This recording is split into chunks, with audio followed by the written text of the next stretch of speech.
Hello YouTube, and welcome to the latest Deep Sound video.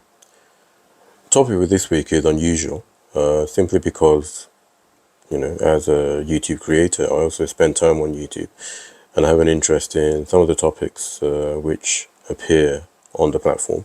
A lot of interest in what appears in the news, what's in the, mainstream media, and the real media as well. And there's definitely things that I'd like to talk about. But one thing that I think is relevant right now is the discussion around relationships and marriage. Now, I will caveat this by saying that I'm not a marriage expert, I'm not a relationship guru or anything of that nature. I'm simply a man who's been married for over a decade, and I have a wonderful family. My wife and I have 5 children. Between us, we're a blended family. But yeah, we've raised our children into their 20s. We still have teenagers. And all the challenges which you can expect over the course of a marriage. But we have persevered and we are in a very good place. I think there's something to be said for a marriage regarding what we've endured, because marriage is compromise. It doesn't mean that it's compromise and it's negative and, woe betide anyone who enters into this space. No, not at all. It simply means that it gives you an opportunity to recognize more about the person who you are and the person who you have married, the person who you have entwined your life with. And you get to a point where you recognize that the person who you were at the start of the marriage isn't going to be the person who you are in 5, 10, 15 years going forward. We all change. We all have experiences. We all have preferences which, change like the seasons. It doesn't mean that fundamentally we become different people. No. No, I still have interests that I had when I was a teenage boy. Not all the same interests, of course. That would be atrocious. But many. I still enjoy fast cars. I enjoy motorcycles. I enjoy technology. I enjoy, outdoor sports. Absolutely. But yeah, it makes sense to recognize that marriage is not what seems to be argued about in many spaces at the moment. I do think that, okay, where you hear the terms along the lines of there being a traditional man, a traditional woman, yes, those tropes are bandied about quite widely, but there is something to be said for being a man who leads your wife and gives her the freedom and opportunity to remain as feminine and wonderful as a wife should be.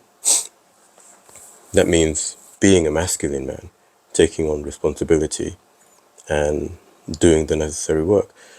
But it really helps to have done your homework beforehand to ensure that the person you're marrying understands that she has a role to play also. Obviously, I'm speaking to men here because, I can only speak from a man's perspective. I'm a man. And I know that some of the things that we carry on our shoulders are not things that we speak about.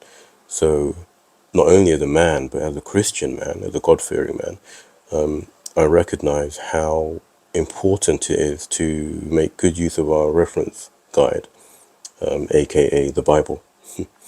And there is so much in the Bible which helps us to understand what it is to be a biblical man of God, and to help our wives understand what it is to be a woman of God. So, without going too deep into it at this moment in time, what I will say on this subject is love is a choice. Love is a decision and an action. You choose to love someone. It's not how you feel. Your feelings can change, with the weather. So it's a decision to actually be with someone through thick and thin. In the time that my wife and I have been together, we have endured some horrendous storms. We've really tested our married vows, and we're still here. And we're not just here just because we're passing the time. We are deeply in love with one another. I'm sure that there will be a time when my wife and I both speak on this platform and communicate, expand on what it is I'm sharing with you now. But the reality is, if you have decided that you want to marry someone, then do the work on yourself, because you owe it to you owe it to your partner, and you owe it to your children, if you choose to have children, of course. But not only that, you owe it to society. Marriage is a fundamental benefit to society. People feeling that they have nothing to lose is horrendously destructive. So I do support marriage. I do support biblical marriage.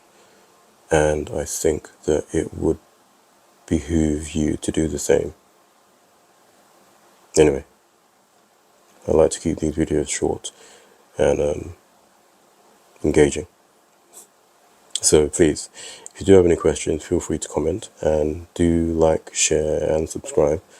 And I'll be sure to update with another video soon. Take care.